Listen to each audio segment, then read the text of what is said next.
Bonjour à toutes et à tous et bienvenue dans ce nouveau tutoriel donc Photoshop dans lequel aujourd'hui je vais venir me pencher sur une fonctionnalité et une chose que l'on ne voit pas très souvent en vidéo qui est la création d'un mood board.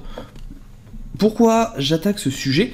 Tout simplement parce que ça m'a été demandé sur tuto.com dans la section entraide sur comment créer un mood board assez simplement et comment pouvoir modifier très facilement des parties photographiques. Donc je vais vous montrer en partant de cette feuille blanche comment réaliser ce mood board, placer des repères et placer des illustrations qu'elles soient circulaires ou rectangulaires.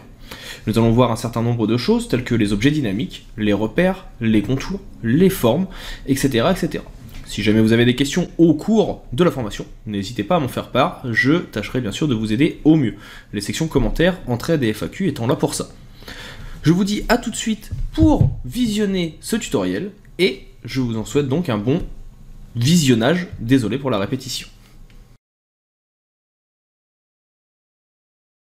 Donc, la première chose que je vais faire ici, ça va être déjà de créer mon fichier. Alors tout simplement, ici j'ai fait fichier nouveau, et pour avoir quelque chose qui soit potentiellement imprimable par la suite, j'ai pris un impression en A4, et ici je l'ai mis donc en format paysage ou à l'italienne, suivant le nom que vous voulez lui donner.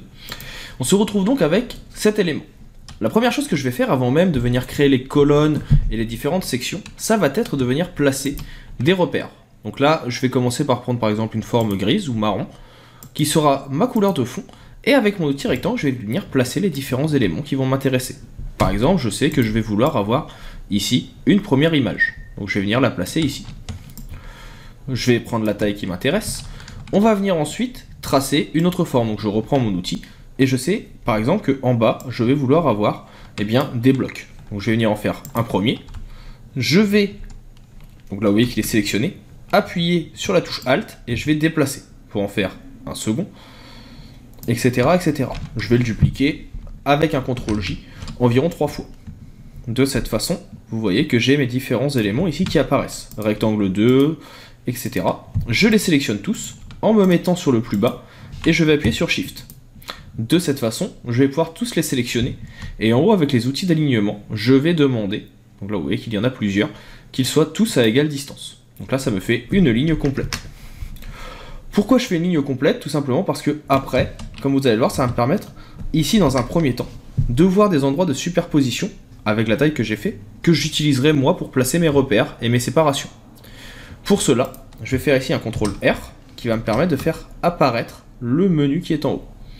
Donc là, si je reprends ici mon outil rectangle, on a bien les séparations qui apparaissent et je vais pouvoir venir prendre mes repères et je vais juste venir mettre ici une première séparation et une deuxième ici. Je vais faire la même chose entre chaque, comme ceci. Voilà. Donc ça va me permettre d'avoir le premier repère et la distance de séparation entre chacun de mes éléments. Donc vous n'êtes bien sûr pas obligé de placer les repères, mais ça vous permettra d'être un petit peu plus précis. Et une fois que vous aurez ces premiers repères, vous pourrez placer tous les autres comme vous le souhaitez. Donc voilà. Ici, je vais supprimer tous mes éléments. Voilà, j'ai tous mes repères et je vais venir placer, tout simplement des sections définies jusqu'à mes repères.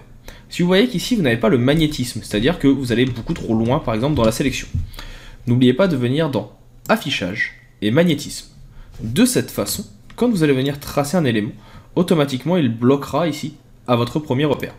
Et donc là, je vais faire des sélections qui vont aller jusqu'à chaque section.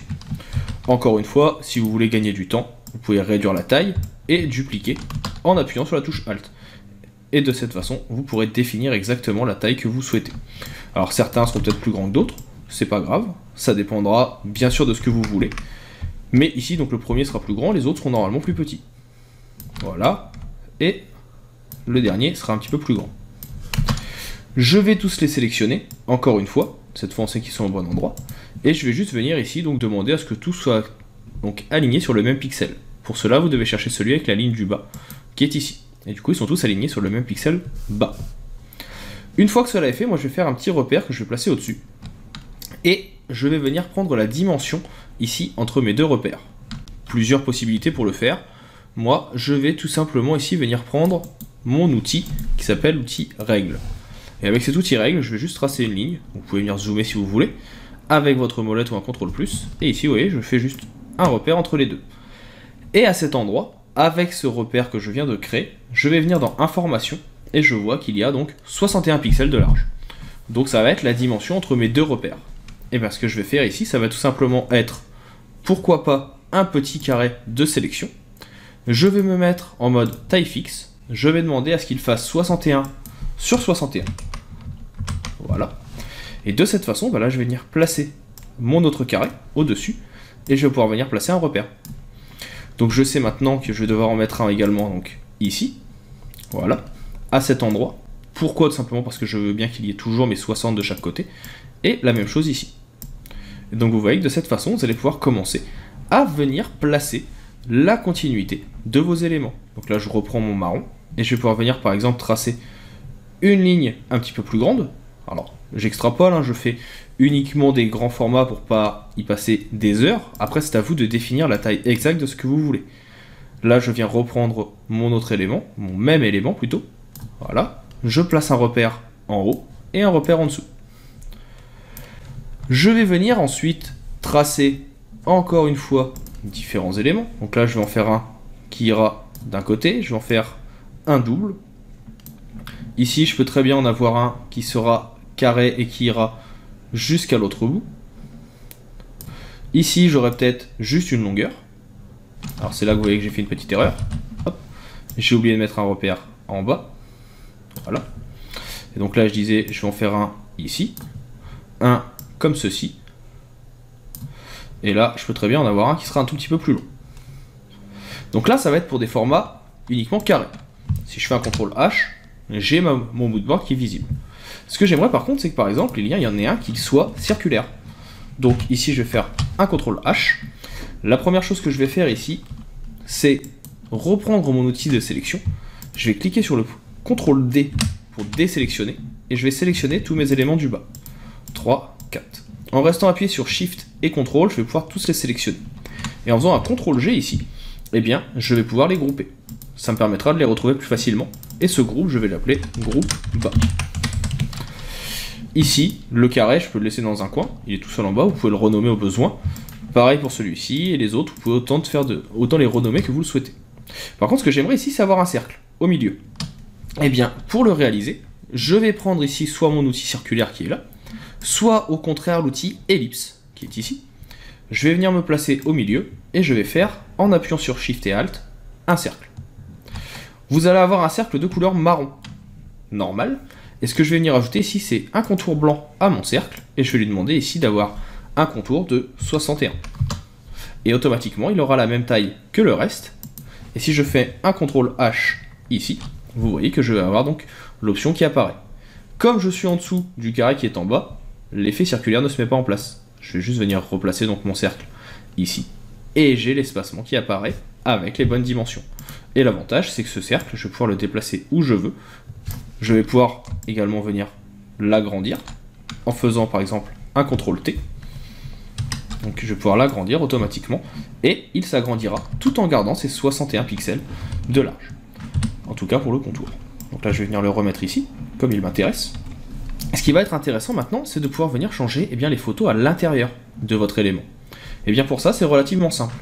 On va venir tout simplement faire un clic droit et ici convertir en objet dynamique sur chacun des blocs. Donc je convertis ici également, donc soit en objet dynamique, soit en image d'ailleurs, on va voir ça juste après. Là je vais faire les conversions en objet dynamique pour ceci, et je vais juste garder le dernier qui est ici, je le ferai en image pour que vous voyez la différence. Objet dynamique, etc., etc. Une fois que ce sera fait, vous comprendrez beaucoup mieux l'utilité et comment cela fonctionne. Pour ceci, en bas, ça sera plutôt des repères de couleurs. Donc on ne va pas les changer. On va les laisser ici en rectangle normal. Et le dernier, ici, pour faire la différence, je vais le passer, en faisant un clic droit, en image. À savoir que les images, vous ne les aurez pas dans tous les fichiers, malheureusement. Et en fait, l'avantage de l'image ici, comme vous le voyez, ça vous fait un carré transparent. Ça va être que si je viens ici récupérer des images, par exemple celle-ci, je vais pouvoir la faire glisser et automatiquement, elle s'ajoutera dans ma composition. Et je pourrai la déplacer comme je le veux. Et à tout moment, bien sûr, je pourrais venir en chercher une autre, et je pourrais remplacer, suivant mes besoins. Ensuite, pourquoi pour les autres, j'ai décidé de faire un calque dynamique, tout simplement parce que pour le même principe, c'est les personnes qui n'ont pas encore cette option image qui date de CC 2019. Vous allez pouvoir venir double-cliquer sur votre calque, il va s'ouvrir automatiquement directement à la taille de votre élément, et ici, autant pour moi, désolé pour le petit erreur de touche, je vais pouvoir prendre un autre élément, là je vais prendre cette photo, je vais pouvoir l'intégrer dans ma composition, adapter la taille comme j'en ai envie, là j'appuie sur Alt pour l'adaptation, j'appuie sur Entrée, j'enregistre avec un CTRL S, pour savoir si vous avez enregistré, vous avez ici la possibilité de voir la petite étoile. Si vous n'avez pas enregistré, eh bien ça n'apparaîtra pas. Et ici, automatiquement, eh bien votre image est remplacée. Et vous pouvez faire ça sur tous vos éléments. Donc là, par exemple, je vais pouvoir prendre le carré qui est ici, je vais chercher une autre image, je vais ajouter par exemple, voilà, du light art, que j'aime beaucoup. Je reste appuyé sur Alt pour agrandir. Petite étoile, ça veut dire qu'il faut que j'enregistre. Vous voyez qu'automatiquement ça a été ajouté. Pour la suivante ici, qui est un petit peu plus en longueur, je vais fermer cette fenêtre qui ne sert à rien, je vais prendre par exemple ma photo de bougie, j'agrandis, elle apparaît, CTRL S, j'enregistre, je reviens en arrière, etc., etc. Donc on fait la même chose pour tous les éléments. On continue, hop, je vais mettre un paysage, donc là, je vais assez vite, je mets plusieurs images, c'est à vous de définir après, suivant ce que vous voulez dans votre moodboard. Si jamais vous n'arrivez pas à retrouver directement le bon calque ici, vous pouvez faire un CTRL-clic sur le calque en question. Automatiquement, ça va le sélectionner. Et une fois qu'il est sélectionné, vous le retrouvez ici en bleu ou en gris, vous double-cliquez, vous ouvrez, et vous pouvez venir ajouter votre photo. Donc là, je vais prendre par exemple le paysage, la petite île, je vais l'agrandir, j'enregistre, ici la même chose, la dernière, pareil, je prends, j'agrandis, alors on va prendre un autre élément, voilà, celle-ci, j'agrandis, j'enregistre, et j'ai tous les éléments. Et il me reste ici juste le cercle, que je vais d'ailleurs refaire parce que j'ai fait une petite boulette, donc je vais le supprimer, ici, avant d'en faire un masque d'écrêtage, ou plutôt avant de le transformer en calque dynamique. Je vais revenir faire mon cercle ici, comme ceci. Donc là, je choisis la taille que je veux. Je vais pas mettre le contour tout de suite, parce que c'est l'erreur que j'ai fait juste avant, et j'avais complètement oublié. Je le place. Là maintenant, je vais le transformer ici donc en objet dynamique, sans avoir ajouté de contour, ou alors en image directement. Encore une fois, c'est à vous de voir suivant le besoin que vous voulez. Là, par contre, vous voyez, si vous le faites en image, par contre, ça efface l'image en dessous.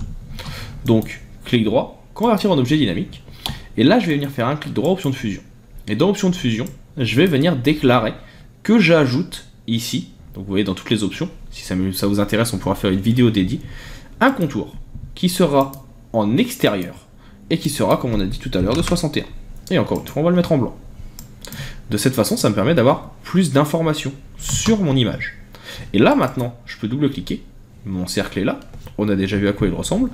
Par contre, on va avoir des parties transparentes qui, si je viens les remplir, eh bien, feront un carré de l'autre côté. Pas d'inquiétude. Là, je prends ma photo. Par exemple, quelle photo allons-nous prendre? Voilà, la ville qui est ici. Je l'intègre donc dans ma composition. Et il y a un petit raccourci qui s'appelle donc le Alt. Vous appuyez sur la touche Alt et entre vos deux calques ici, vous allez avoir votre flèche qui va changer. Vous allez passer en mode calque d'écrêtage. Vous cliquez dessus et votre image ne se mettra que dans le cercle, de façon à pouvoir la répliquer comme vous le souhaitez. Vous enregistrez et si vous revenez maintenant sur votre composition, tout a été modifié. Et il reste la partie qui est en bas, le groupe, dans lequel on va pouvoir modifier les couleurs. Et moi, je vais juste venir faire une autre chose ici, c'est que je vais sélectionner toutes les autres images et faire un CTRL G. Ça sera mon groupe images. Et dans le groupe du bas ici, eh bien en double-cliquant, je vais pouvoir venir changer toutes les couleurs. Voire même pipeter les couleurs principales de mon moodboard. Là, je double-clique, je prends du vert. Là, je double-clique, je prends cette couleur-là. Là, je double-clique, je vais prendre le ton un petit peu plus vert ici. Et sur la dernière ici, encore une fois, on va prendre cette gamme là et j'ai également donc le nuancier principal de mon moodboard. Et à tout moment, vous pouvez venir changer les photos en double-cliquant sur le masque de fusion, en venant choisir une autre photo. Par exemple, je plus un bleu comme ceci. J'agrandis. Encore une fois, j'appuie sur Alt et ça va écrêter. J'enregistre et ma photo sera changée automatiquement avec la taille qu'il faut pour la composition. Donc voilà pour ce petit tutoriel moodboard. J'espère qu'il vous permettra de mieux vous débrouiller et de mieux comprendre et de créer rapidement vos moodboards. Si jamais vous avez des questions, je reste à votre disposition. Et je vous dis maintenant à bientôt pour d'autres tutoriels. Hop hop hop hop hop, ne partez pas si vite. Vous avez aimé la vidéo, l'astuce que vous avez vue vous a plu et vous a permis de vous améliorer dans le logiciel que vous suivez, Photoshop, Illustrator, InDesign, Affinity Photo ou que sais-je encore. Vous souhaitez aller un petit peu plus loin dans la découverte de ces outils et comprendre au mieux leur fonctionnement, voire même vous personnaliser dans certains domaines, l'auto-entreprise, comment développer votre auto-entreprise par exemple avec Photoshop, comment vous améliorer si vous êtes développeur, comment l'utiliser la suite Adobe si vous êtes illustrateur ou que sais-je encore. Sachez que je propose également des vidéos sur tuto.com que vous pouvez retrouver avec le lien présent dans la description. Vous y retrouverez l'intégralité des vidéos gratuites du site, de la chaîne YouTube, mais également l'intégralité de mon catalogue de formations payantes. Il arrive régulièrement que je propose sur la chaîne YouTube, mais aussi sur les réseaux sociaux, des codes promo pour les avoir à moins cher, donc n'hésitez pas à les suivre pour pouvoir rester à l'affût des dernières nouvelles. Je vous invite également, bien sûr, à laisser un commentaire, un petit like, à partager la vidéo autour de vous afin que la chaîne puisse grandir. N'hésitez pas à me dire ce que vous en avez pensé, c'est toujours avec plaisir que je lis les commentaires et que je réponds, même en cas de besoin. Je vous dis maintenant à bientôt pour d'autres tutoriels, pour d'autres ressources, pour d'autres outils liés au monde du graphisme ou du marketing. Je vous souhaite une bonne continuation et je vous dis à bientôt.